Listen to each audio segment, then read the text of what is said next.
Hello everyone, my name is Bhavesh Chopor. Today's date is 26 September. This is original video.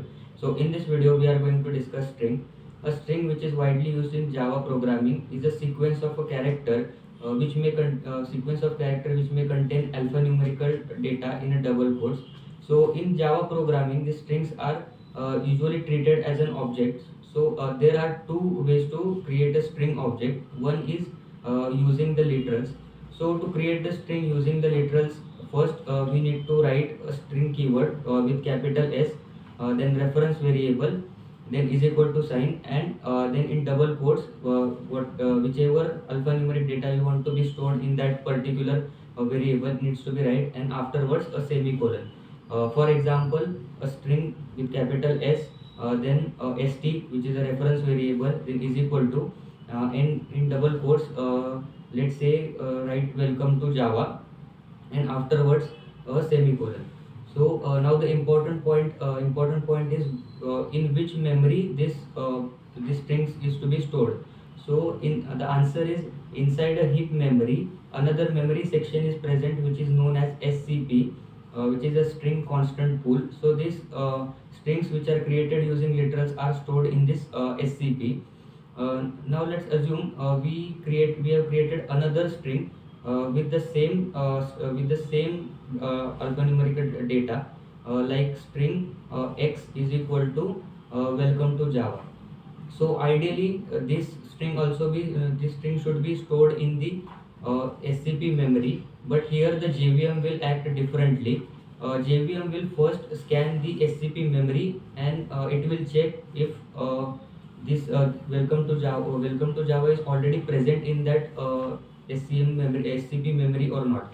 If it is not present, then Java will create a new memory location where it will store that string, and it will refer to the new variable. But if the same string is already present, then instead of creating a new memory location, the JVM will refer this original string location to the new variable.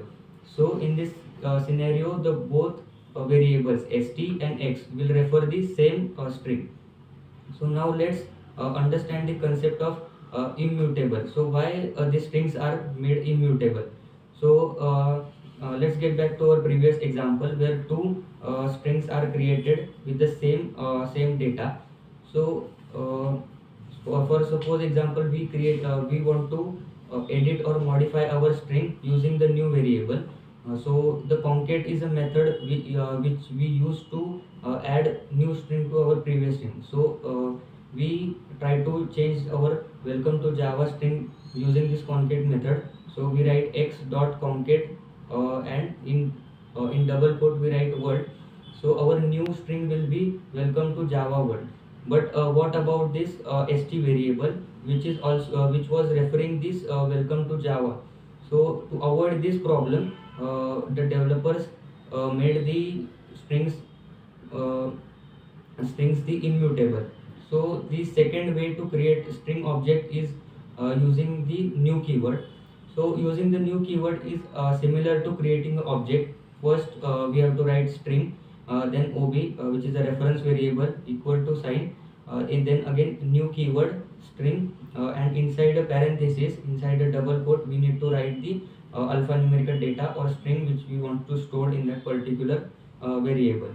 So these strings which are created using literals are stored in SCP memory, but here we are creating a object. So object of that particular string. So objects are always stored in a heap memory. So this string will be also stored in a heap memory. So to perform these certain operations on the string, the Java has created a shortcut methods like string.length, string.char add, string dot compare equals. So the working of these methods are to ease the developers work by performing some basic operation like returning the length of the string, or returning the if two strings are equal or not, or returning the index value or specific character which is present at that particular index. And that's all with the string in the Java. Thank you.